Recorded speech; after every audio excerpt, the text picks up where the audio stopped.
A 4-year-old case against a man accused of killing a Soddy-Daisy father in a car crash could wrap up as soon as Thursday. Prosecutors plan to meet with the family of James Brumlow to discuss a possible plea deal for the man accused of killing Brumlow in 2018. Liam Collins is here in the studio with us, and Liam, I understand the family doesn't want to go this route? No, David, Cindy, Brumlow's family tells me all they really want is to have their day in court. They've waited 4 years from that, and now they finally have a trial date set in just less than 2 months in September and want their chance to tell James's side of the story. He was always funny. He would make you laugh even if it was at yourself. I always said he was fearless.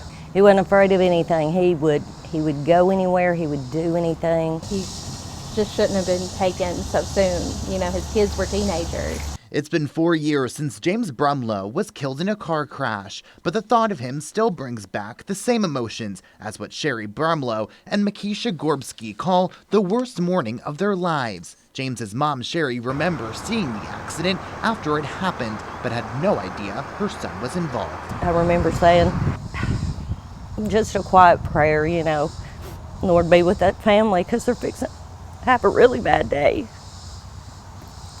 And we did.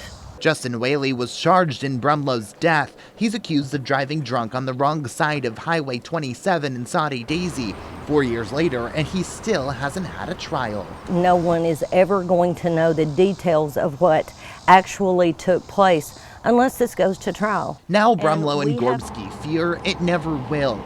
Prosecutors at the district attorney's office told the family they wanted to meet this week to discuss a potential plea deal for Whaley.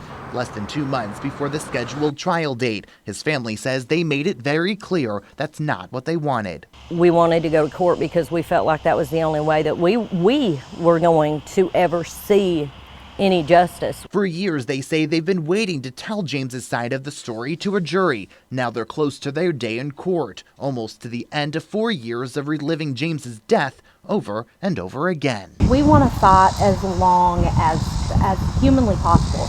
At least we would feel like that we were getting a fair shot, that James was getting a fair shot, that he mattered.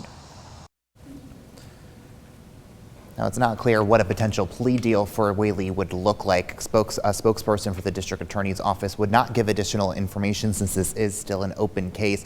We also contacted attorneys for Whaley, but we have not yet heard back. David.